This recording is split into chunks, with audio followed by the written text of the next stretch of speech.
Let's take a look at some functionality that will help sound designers in Nuendo 7. Being able to align audio for video elements is very important. Nuendo has something called the edit mode found in the transport menu.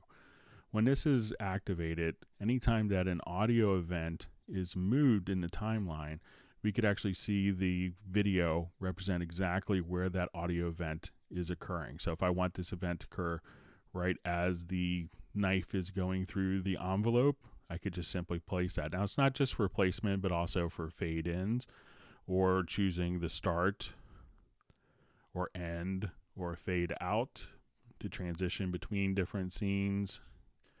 You could do. So it makes aligning your audio for video very, very simple. Now, when we look at different sound effects, realize that a lot of times sound effects will be layered to create more impact. So if we wanted to look at a particular scene here, so let's say with that gunshot, and there's actually multiple sound effects that are layered together. So with the gunshot is actually comprised of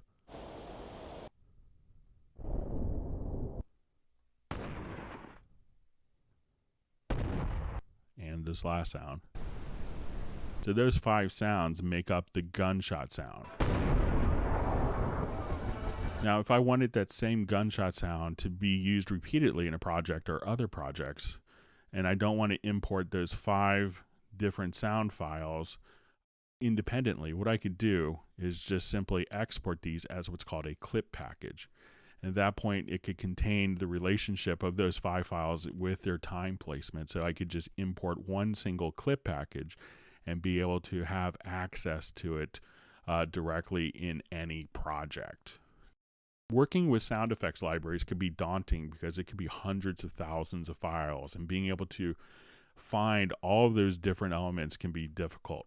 So within our media menu, we could just access our media bay. Now, when you first open up media bay, you can actually, if you go to the lower left-hand corner, you can pick and choose exactly which components you want visible. So it's this lower left-hand corner. And one that's real important to be aware of is the define locations, which may not be on.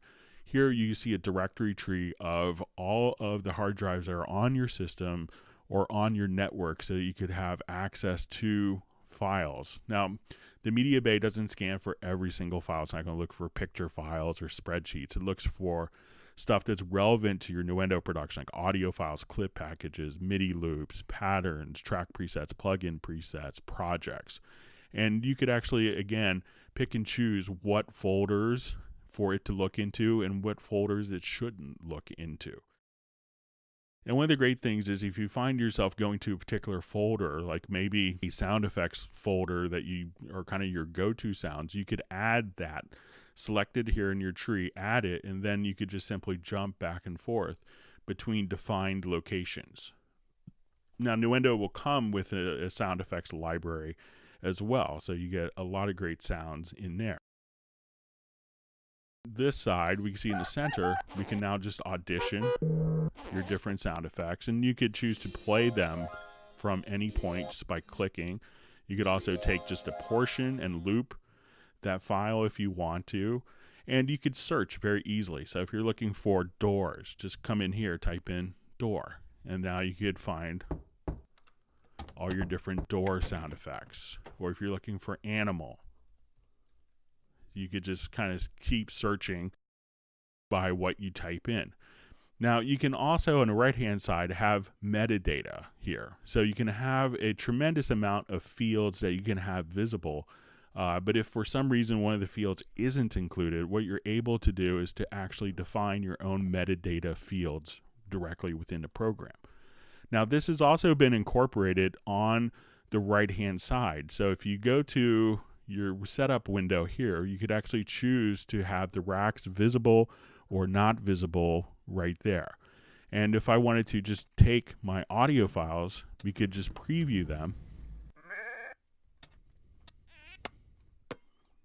directly here. And if I wanted a portion of the file, I could select just that portion of the file and then just drag that into my timeline. Now, if I have that portion of the file selected and I realize maybe I wasn't as accurate as possible. If you hold down the Alt and Shift key, you can actually just slip the audio within the event itself. So even if there's like a fade in, or we've enhanced the gain here, we could just simply have that placement so you could easily find the exact file that you're looking for.